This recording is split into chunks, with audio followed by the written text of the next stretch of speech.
Deus confrontador, Deus resgatador, maravilhoso Deus revelado a nós com esse tema que escolhemos para entender, ser abençoados pela mensagem do profeta Isaías. Vamos continuar nessa caminhada hoje no texto de Isaías, capítulo 42.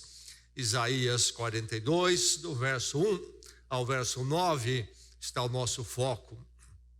Livro extenso, livro rico, 66 capítulos, e vamos nesta manhã nos apropriar para a nossa bênção na palavra de Deus, desses poucos versos, Isaías 42, de 1 a 9.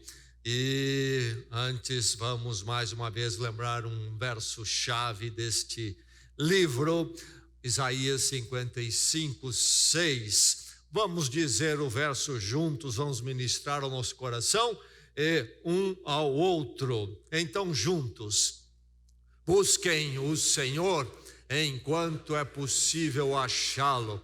Clamem por Ele enquanto está perto. E nós vamos então a Isaías 42, de 1 a 9. Para nós termos uma apreensão melhor da força aqui destes versos, Isaías 42, 1 a 9, vejamos o verso anterior, o último verso do capítulo 41, 29.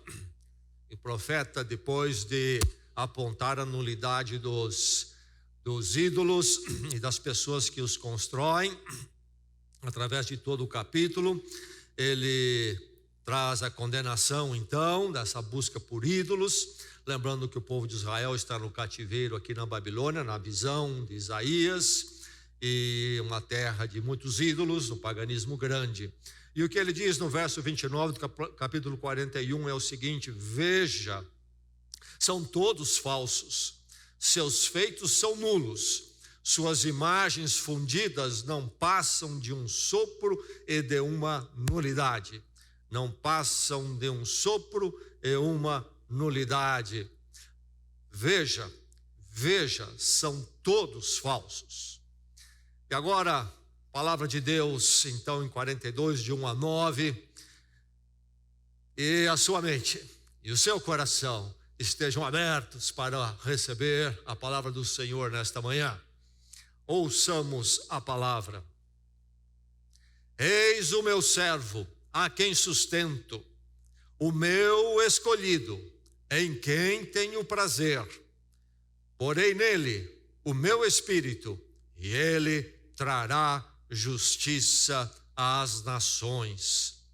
Não gritará, nem clamará, nem erguerá voz nas ruas.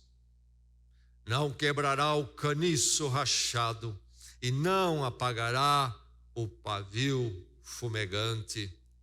Com fidelidade fará justiça, não mostrará fraqueza, nem se deixará ferir, até que se estabeleça a justiça na terra.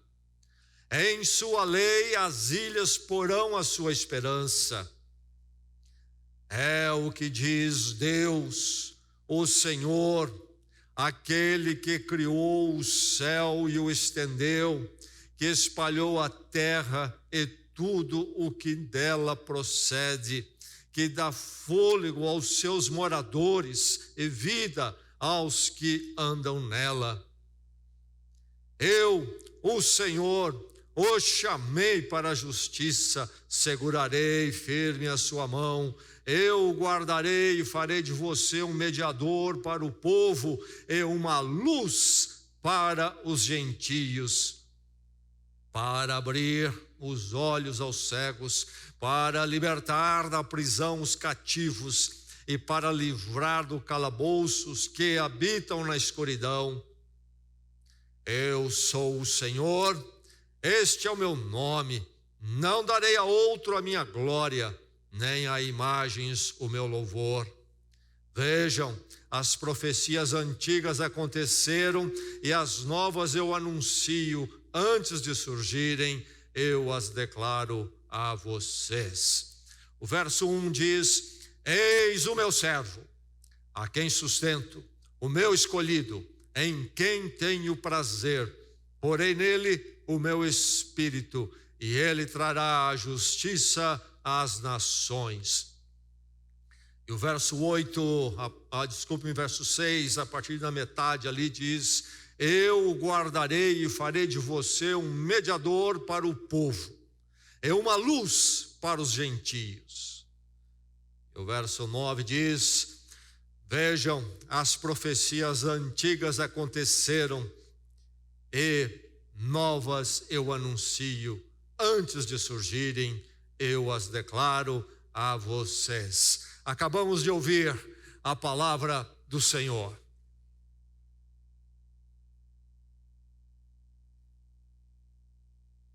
Ouvi uma entrevista com um veterano da Segunda Guerra Mundial, que inclusive havia participado da batalha mais difícil e cruel, que foi a invasão da Normandia, a invasão da Europa para derrotar o exército nazista.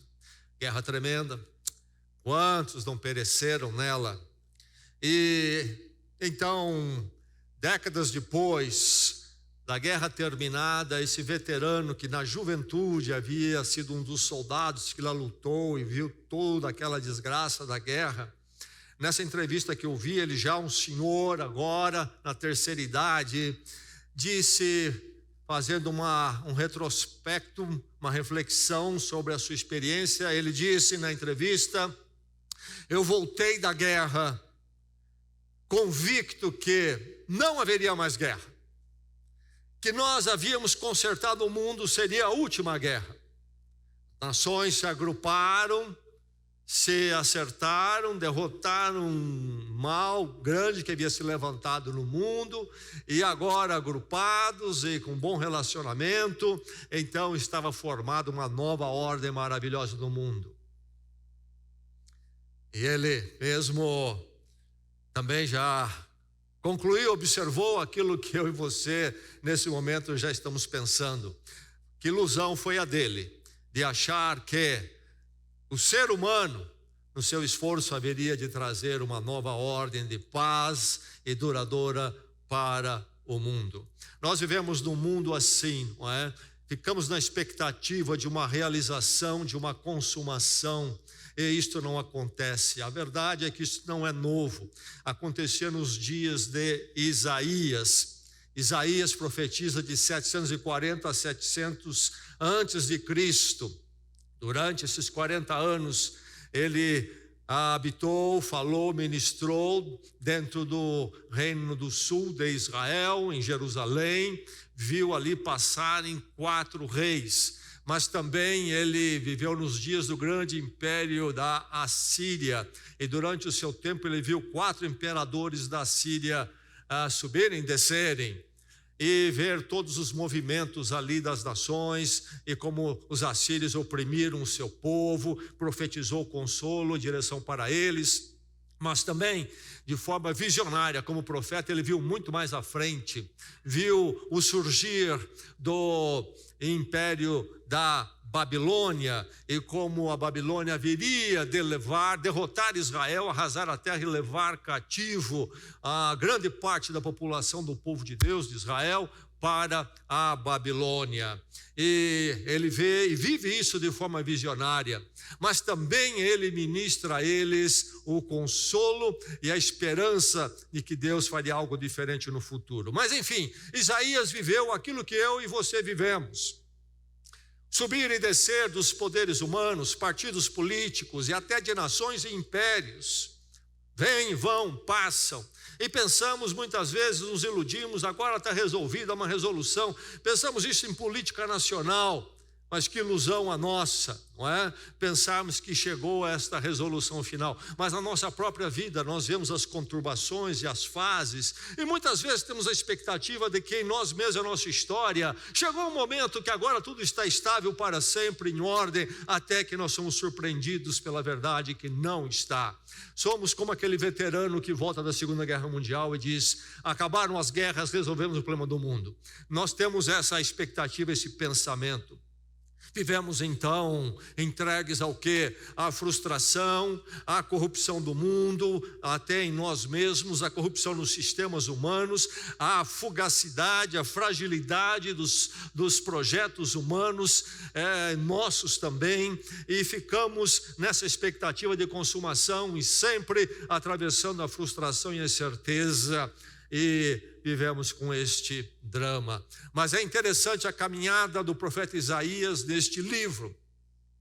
A partir do capítulo 40, há uma virada no livro. Até o capítulo 40, nós temos as advertências do profeta, principalmente, o povo de Deus está longe dos caminhos do Senhor. Isaías é mais um profeta enviado para advertir o povo e falar de que Deus haveria de corrigi-los. E o que acaba acontecendo de uma forma mais drástica, quando então a Babilônia sobe ao poder no fim do século VII e acaba derrotando Israel. Mas enfim, está aí os capítulos 1 a 39, uma mensagem muito mais de confrontação e advertência. Mas a partir do capítulo 40 até o 66, nós vamos encontrar Isaías falando de forma visionária ao povo lá na Babilônia, exilado, sobre a esperança do Senhor, que Deus não tinha se esquecido dele e que há um consolo e há um projeto e um plano de Deus eterno. Consolo, esperança para o povo, uma esperança imediata, porque ele antevê a volta deles para a terra prometida, para a terra de Israel, para Jerusalém, reconstrução. Então, uma esperança imediata.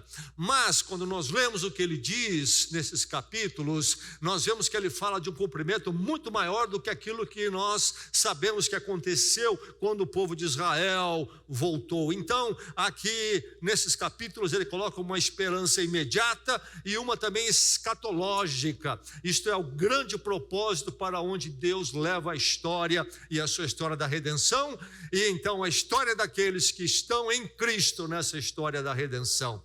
40 a 66, capítulos de esperança e consolo. Começa o capítulo 40 assim, verso 1: consolem o meu povo, diz o Deus de vocês. Encorajem a Jerusalém e anunciem que ela já cumpriu o trabalho que lhe foi imposto, pagou por sua iniquidade e recebeu da mão do Senhor em dobro por todos os seus pecados. Consolem, encorajem Jerusalém. Começa o capítulo 40. E aí então caminha o texto de Isaías, e quando chegamos ao texto de hoje, capítulo 42, surge aqui a figura do servo. O meu servo, Deus diz no verso 1, o meu servo. Mas este servo também tem uma função real, uma função de reinar. Porque no mesmo verso 1 diz o quê? Ele trará justiça às nações. Ele trará justiça às nações. Então fala de um domínio, uma autoridade dele sobre o mundo, a situação do mundo e das nações. O meu servo. E aí nós temos então a figura de um servo designado, um servo apontado, um servo escolhido, segundo o texto, um servo diferenciado. Mas note bem que ele começa o verso 1 dizendo: eis o meu servo, eis o meu servo. E se nós recordarmos o que nós lemos no verso anterior, o último do capítulo 41, lá ele diz: vejam os ídolos, são nulos, são falsos, vejam. E no original, quando ele fala aí vejam, e quando ele diz eis o meu servo, esse eis e vejam é a mesma palavra. E o que ela quer dizer, qual é a força, qual é o sentido quando alguém diz eis os ídolos falsos? Preste atenção, olhem para eles, veja como eles são. E aí então, com a mesma ênfase, Deus volta para o outro lado e diz: eis o meu servo, veja o meu servo, contemple o meu servo, contemple os ídolos, veja como eles são nulos. Agora vocês precisam contemplar, virarem-se para o meu servo, este servo designado e apontado.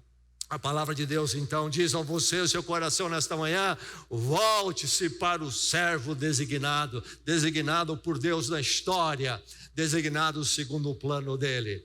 Você tem se voltado para onde? Para os ídolos. Esse é o caminho natural do ser humano. O ser humano constrói os seus ídolos e não se voltando para Deus, e Deus revelado no seu servo apontado. O ser humano vai buscar em outros lugares. E terrível é quando nós nos achamos confiando, nos voltando para o ídolo, para aquilo que não é Deus, e o Deus revelado no seu servo. Que cada coração nesta manhã possa estar voltado, com seus olhos fitos, focados em nada mais, em nada menos do que o servo designado do Senhor revelado na história. E aí então está este servo que é uma promessa realizada diante de nós. Para Isaías e o povo de Israel era uma promessa que se realizava em parte e haveria de se realizar. Para nós é uma promessa realizada, mas que também tem aspectos a serem realizados. Mas a realização está na sua base, está feita. Bem, eis o meu servo. Quem é esse servo? Eis o meu servo. Quem é esse servo? Nós já presenciamos em Isaías, você que caminhou conosco em domingos passados aqui, que Isaías aponta para uma figura na história muito interessante e enigmática até. No capítulo 7, verso 14, quando Acaz é o rei de Israel e Acaz está voltado para a idolatria, e Acaz não quer saber de nenhuma direção do Senhor, nem mesmo ver um sinal do Senhor. Aí Isaías coloca para ele, para nós, o fato de que Deus daria um sinal. A virgem dará à luz a um filho, e o chamará de Emanuel. Isto pode ter se cumprido em parte no sucessor de Acaz, no filho dele Ezequias, mas sabemos, lendo o texto, que envolve muito mais do que um personagem ali naquele momento da história. Então a virgem dará luz a um filho e o chamará Emanuel. Mas quando avançamos um pouco mais no capítulo 9, no verso 6, nós encontramos no contexto ali no verso 6, palavras tremendas, porque ele começa dizendo que o povo que andava em trevas viu uma grande luz, visão profética de Isaías. O povo que andava em trevas viu uma grande luz. E aí ele continua dizendo: um menino nos nasceu, um filho nos foi dado, e o governo está sobre os seus ombros. Será chamado o quê? Maravilhoso Conselheiro, Deus poderoso, Pai eterno, Príncipe da paz. Quem é esse servo? Quem é esse menino? É este menino aqui enigmático, maravilhoso, tremendo. Esse a quem a virgem irá conceber. Vai se manifestar agora nesses capítulos de consolo na forma do servo.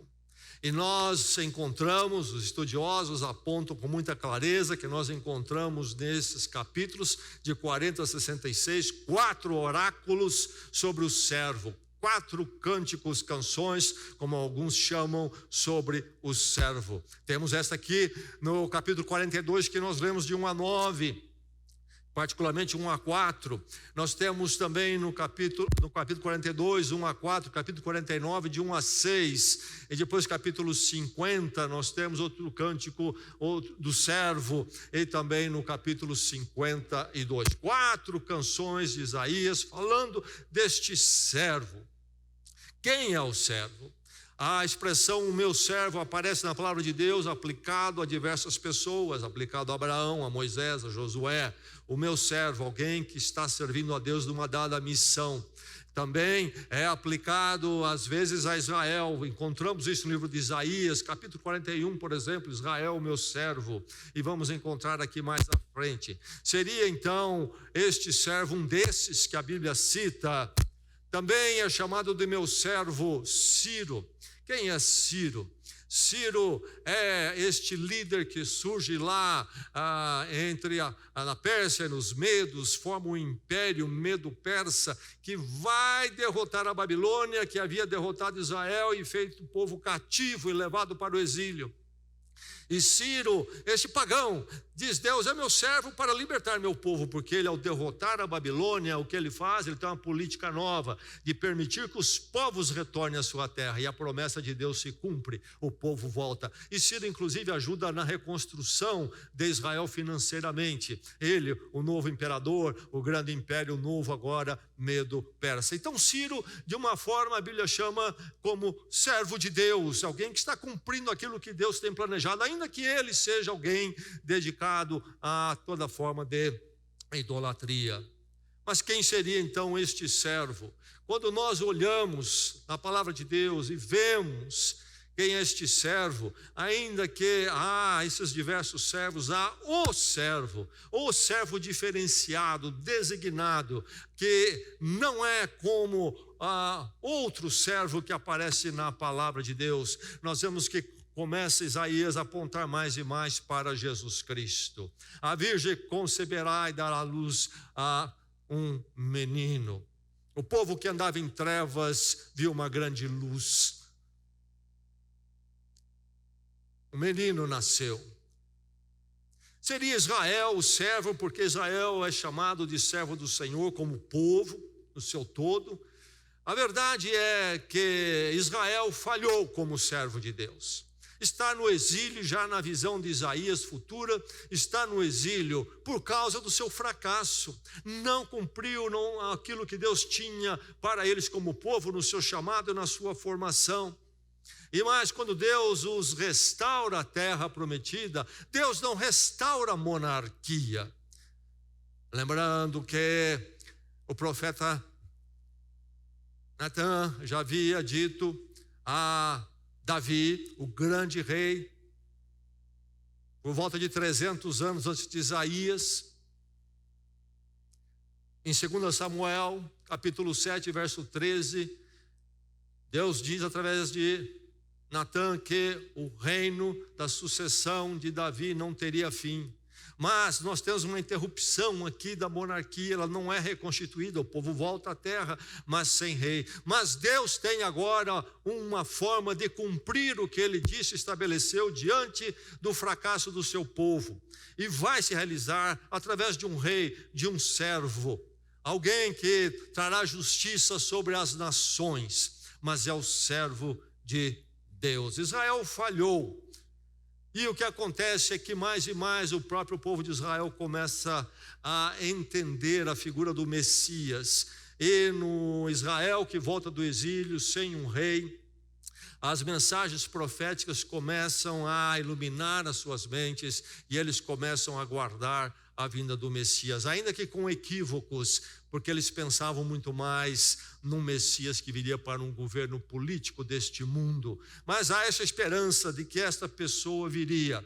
E é singular em Isaías a apresentação dele de servo. É muito claro em Isaías que, em dados momentos e contextos, Israel é chamado de servo. Mas Israel não é o servo que aparece nestes cânticos do servo, inclusive neste aqui que nós lemos: eis o meu servo. O servo aparece como ele tendo uma missão para Israel, isto é, então não é Israel este servo específico e designado.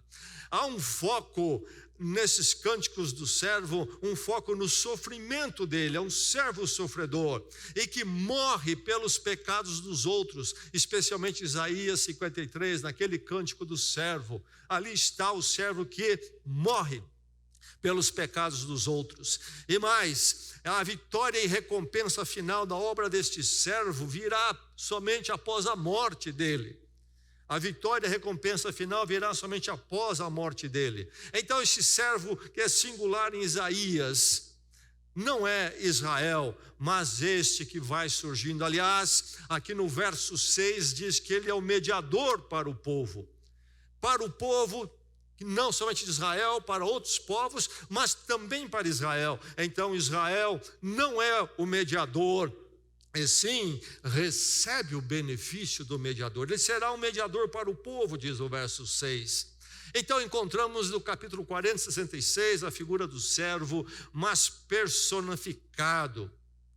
É um tipo de Israel novo e infalível. Israel foi chamado para ser instrumento, este servo de Deus que haveria de trazer, então, finalmente, o rei salvador ao mundo. Mas Israel fracassou, mas virá este, que será ele personificado, um novo Israel que não haveria de falhar e cumpriria essa missão de luz para os gentios. Este que seria então a grande resposta. Ele é a expressão perfeita de Israel, e ele mesmo é a redenção de Israel e de outros povos. Quando se estuda o judaísmo no primeiro século, quando Jesus Cristo veio, entre os judeus era grande a expectativa do Messias, aquele que haveria de vir. Quando você lê no livro de Atos, por exemplo, apenas um exemplo, livro de Atos capítulo 8, você tem ali a figura do eunuco que é evangelizado por Filipe. E o eunuco está voltando para a sua terra, ele não é judeu, ele está buscando o Deus verdadeiro, revelado em Israel, ele tem ido a Jerusalém, está de volta para a sua terra, e ele está lendo o profeta Isaías no capítulo 53, um dos cânticos do servo. Mas ele não entende, e Deus envia ali de alguma forma Filipe para o encontrá-lo no caminho, e eles começam a conversar, e Filipe vê que ele está lendo o profeta Isaías, e o eunuco pergunta a Filipe: de quem que o profeta está falando, dele mesmo ou de um outro? Isto é, já focando numa pessoa, quem é o cumprimento dessa profecia. E aí então, Filipe começa a explicar através daquela palavra como Jesus Cristo era este servo. A verdade é que somente Jesus Cristo assumiu conscientemente a verdade que ele é o servo.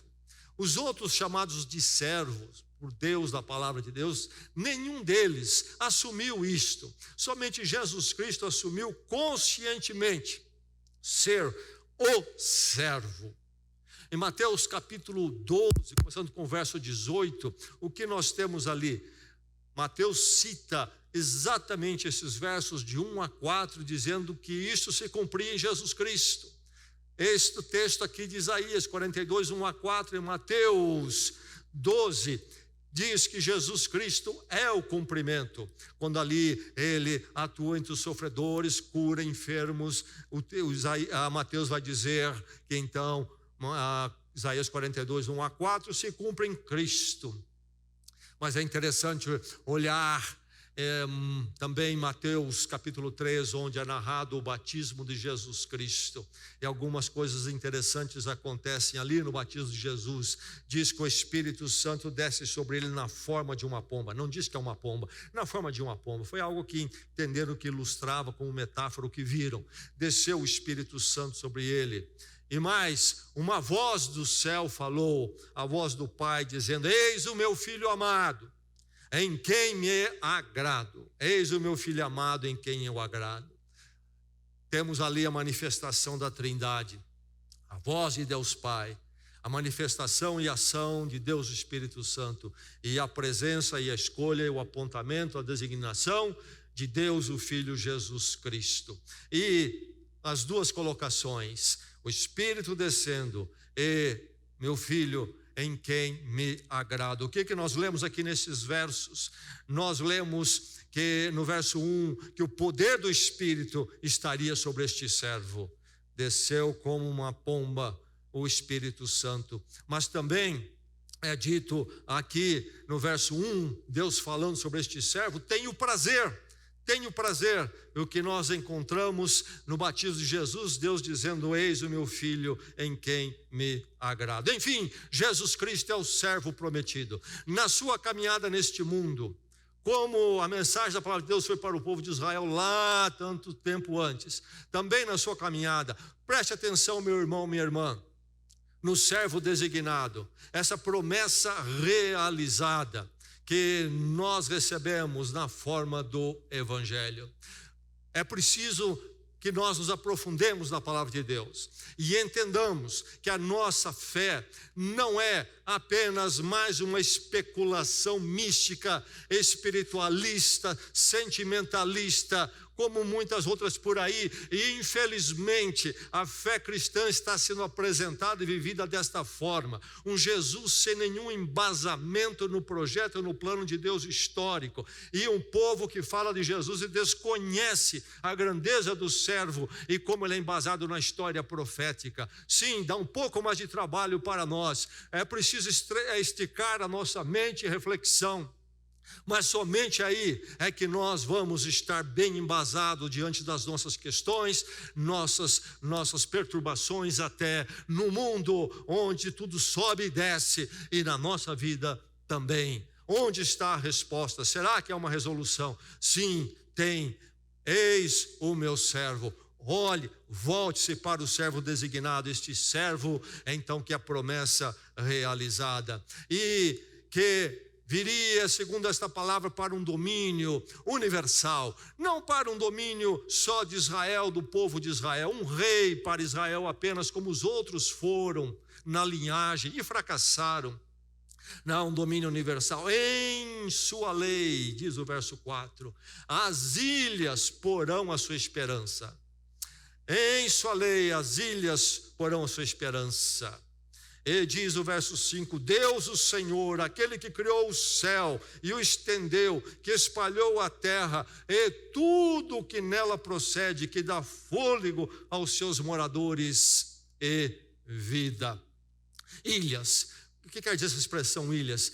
Sempre na palavra de Deus, ou em geral, no livro profético, se refere aos rincões, isto é, essa verdade alcança todos os povos mais distantes. Então, em sua lei, as ilhas porão a sua esperança.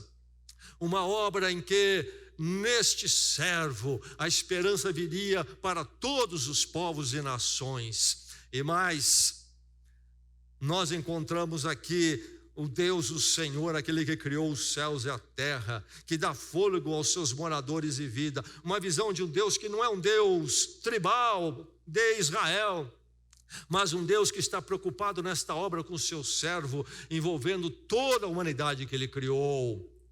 O Senhor Criador, redenção para toda a humanidade na figura do servo designado.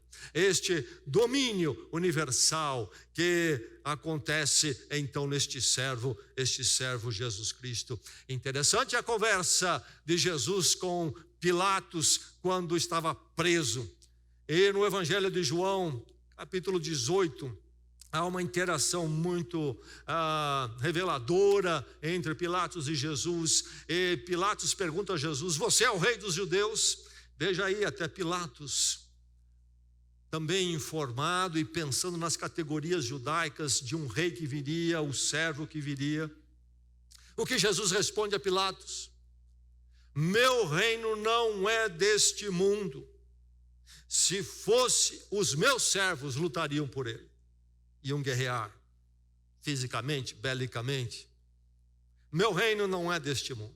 Então, este domínio universal, uma esperança para todos os povos, mas que não é na forma política e social que nós nos organizamos e em quem ou nas quais muitas vezes colocamos a nossa esperança e achamos de algum ponto que há uma resolução e tudo vai ficar em ordem. Não. É um outro tipo de reino. É um domínio universal diferente, onde a esperança realmente ficará para frente.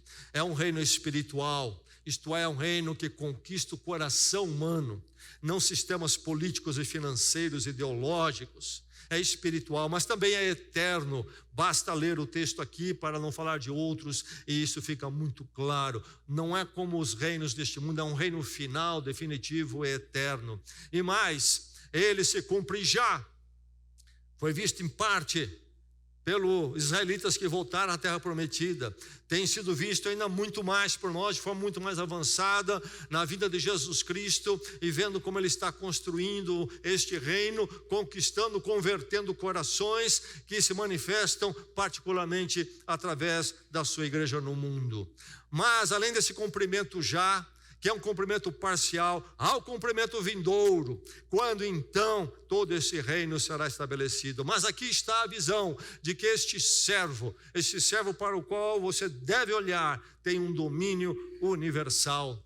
Maravilhoso é ter o coração debaixo desse reino universal, que trará que tipo de governo, que traz que tipo de governo, e trará no futuro, finalmente, um governo justo. Ele é alguém que estabelece a justiça. Ele trará justiça às nações, diz o verso 1. Ele trará justiça às nações. Como nós queremos a justiça neste mundo? Um mundo tão injusto no movimento das nações de forma internacional, um mundo injusto nos movimentos dentro das próprias culturas e países e sociedades. Um mundo injusto nos nossos relacionamentos e vivência mais reduzidas, então. Mas ele trará justiça às nações. Ansiamos por esse momento de resolução que virá somente neste servo. Ele é que trará justiça às nações. Não será as Nações Unidas que trará justiça, será o servo, este servo designado pelo Senhor. Diz o verso 3, com fidelidade fará justiça, com fidelidade fará justiça. Mas é preciso atentar para a palavra justiça. É verdade que a palavra justiça aqui pode trazer e traz em parte a ideia da retribuição, isto é, da punição àquele que é injusto, aquele que causa mal aos outros. Há o julgamento realmente deste servo no futuro e haverá justiça retributiva em alguma forma no futuro. Mas a palavra aqui, justiça, se refere a um ensino, à lei, à Torá. E esta palavra nas Escrituras Sagradas às vezes pode se referir aos regulamentos mandamentos entregues a Israel, que eles deveriam cumprir, sim, mas é muito mais usada de uma forma ampla para se referir não simplesmente a alguns princípios serem cumpridos, mas a revelação, o conhecimento dado por essa palavra, desse Deus único, verdadeiro, Criador, sustentador, e o Deus até da redenção no servo designado. Então, em sua lei, diz o verso 4, em sua lei as ilhas vão colocar a esperança, vão andar. Isto é, no seu ensino. Então, haver este reino onde o povo desse reino, aqueles que são membros desse reino, vão viver e andar segundo os caminhos retos e um coração reto diante de Deus, instruídos pelo Senhor. Um governo justo que virá dele, e um governo que será vitorioso. Ele não mostrará fraqueza e não se deixará ferir. Isto é, a ideia é muito clara, que ele vai suportar o sofrimento sem ser derrotado, até que estabeleça a justiça na terra, diz o verso 4. E o Senhor Jesus Cristo, ainda que tendo sofrido e até sendo levado à cruz, ele não era um fraco derrotado, mas continua conquistando e haverá de consumar esse domínio universal e finalmente o governo justo, o anseio do meu coração e do céu. Quando então poderemos viver numa situação, num ambiente e numa convivência social, na presença do Senhor, onde o que nós ansiamos estará lá, um ambiente de retidão, onde se viverá plenamente, segundo a direção e a vontade de Deus, uma vida abençoada. Meu irmão, minha irmã, você precisa se voltar para o servo designado. Só nele há esperança, direção. E é maravilhoso porque ele é este canal através do qual vem a mediação libertadora. Uma mediação libertadora. Nós encontramos a missão deste servo aqui como uma missão pactual, uma missão de aliança. Diz aqui, farei de você, no verso 6, um mediador para os povos. Um mediador para os povos. Não um mediador só para Israel, mas para os povos, para o povo todo, as ilhas. Mas um mediador. Aquele que me media, que faz aliança, o pacto entre Deus e o povo. que torna possível um acordo, um acerto de pecadores, um mundo injusto, de corações injustos, com um Deus justo, santo e perfeito. Ele é o mediador. Então ele tem essa missão pactual. Mas diz inclusive que ele é, segundo o verso 6, uma luz para os gentios. Quem são os gentios? Os não judeus, os não pertencentes ao povo de Israel. Este servo designado seria sim uma luz para Israel, sim, mas para todo o povo. Para todo o povo. O povo que andava em trevas viu uma grande luz. Israel foi levantado, diz até Isaías isso também, para ser essa luz para as nações, revelar o Deus que o mundo perdeu, revelar o conhecimento dele. Mas Israel falhou profundamente, mas não este servo. O servo designado, este será a luz para os gentios. Então, ele tem essa missão pactual, de ser este pacto, a possibilidade de eu e você sermos aceitos, recebidos e termos paz com Deus. E é interessante que, quando nós lemos esses versos, farei de você um mediador, nós vemos aqui que este servo, então, de uma certa forma, proclama a mediação, mas também ele é a própria mediação. Ele não apenas fala da mediação, não, ele é a mediação. E Jesus disse, eu sou o caminho, a verdade e a vida. E diz aqui o texto que ele é uma luz para o gentio. Não é que ele vai apontar a luz, não é mostrar a luz, ele é a luz. Por isso que o texto então nos convida a nos voltarmos para o servo designado. Eis, contemple, vejam o servo, foquem nele, olhem para ele nada mais. Ele é a luz. Não foi Jesus Cristo mesmo que diz, eu sou a luz do mundo, mais de uma vez? Eu sou a luz do mundo, uma luz para os gentios. O mundo em trevas, e como está em trevas? O mundo cada vez mais escuro, o ser humano cada vez mais decadente, destrutivo, desesperançado, cada vez mais cheio da mediocridade. A mídia é a própria expressão do estado das coisas, do coração humano, mas Jesus Cristo é a luz. Esse servo designado é a luz. Diz o evangelho de quem andar nele não andará em trevas, mas na luz. Meu irmão, que você possa estar se voltando, minha irmã, para o servo designado, esta mediação libertadora, mas de uma forma espiritual, ele há de fazer uma grande obra. Diz aqui que ele viria para abrir os olhos dos cegos, para libertar da prisão os cativos e para livrar do calabouço os que habitam na escuridão. Algo parecido vai ser afirmado no capítulo 61 de Isaías.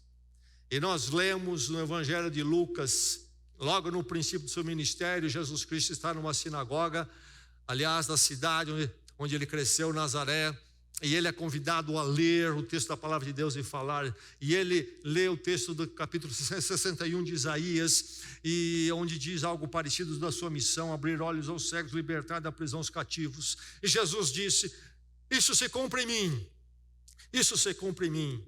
É verdade que Jesus deu vista aos cegos, mas a todos os cegos? Não.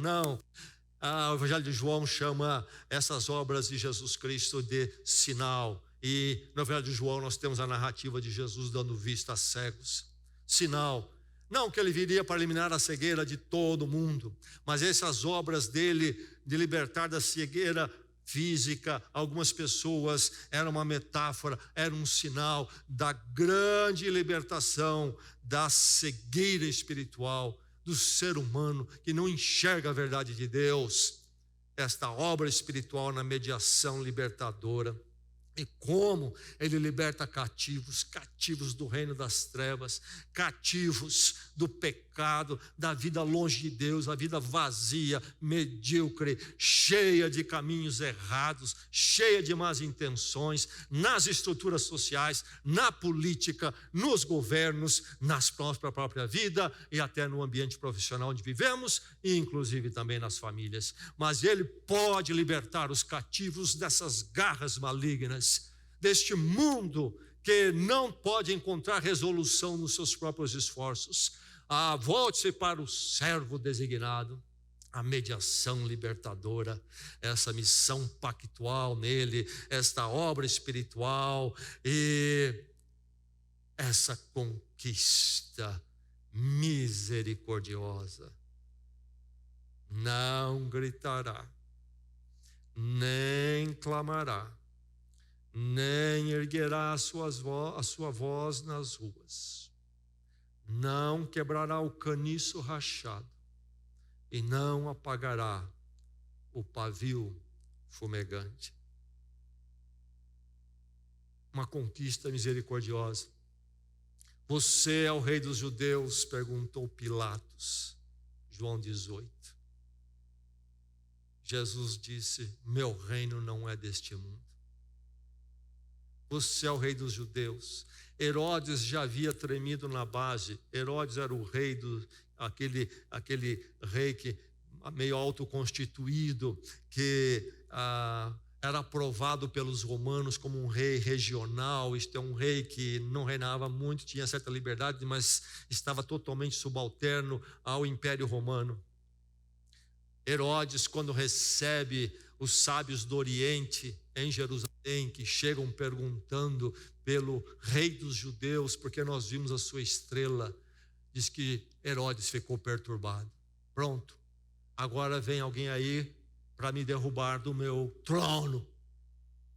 E agora é Pilatos, o que representa o Império Romano, em João 18, você é o rei dos judeus. Toda uma visão política e humana. E Jesus responde: o meu reino não é deste mundo. Se fosse, os meus servos lutariam, isto é, eu não montei uma guerrilha, um grupo, um exército de guerrilheiros para fazer uma revolta e derrubar aqui sistemas políticos. Eu montei isso. Estão organizados meus seguidores e discípulos dessa forma? De jeito nenhum. Inclusive o próprio Jesus Cristo irá à cruz porque nossos pecados o colocam ali, e os romanos e judeus então são aqueles que servem aos nossos intenções pecaminosas, colocando Jesus na cruz, mas finalmente ele foi porque ele se entregou para ser colocado ali. Enfim, uma conquista que não tem nada a ver com um conquistador montado num cavalo folgoso, grande e cheio de armaduras e cercado por milhares de soldados da mesma forma, superarmados, que vêm então para uma grande guerra. Não gritará nem clamará. Ele não vem com força, ele não vem com agitação, ele não vem com pompa, exaltação. Eu disse que o próprio Ciro às vezes é chamado por meu servo em Isaías, porque ele se levanta como aquele que, criando o Império Medo-Persa, derrota o Império da Babilônia e permite que o povo de Israel volte para reconstruir a sua terra, o templo de Jerusalém. Mas Ciro era um conquistador da força, político, militar. Ele não é este, não gritará, nem clamará, nem erguerá sua voz nas ruas. Maravilhoso é o que nos é dito em seguida: não quebrará o caniço rachado. Uma conquista misericordiosa. Caniço rachado. Na beira de lagoas crescem aquelas plantas que crescem às vezes rápido, um pequenino caniço, mas que um vento mais forte quebra e dobra.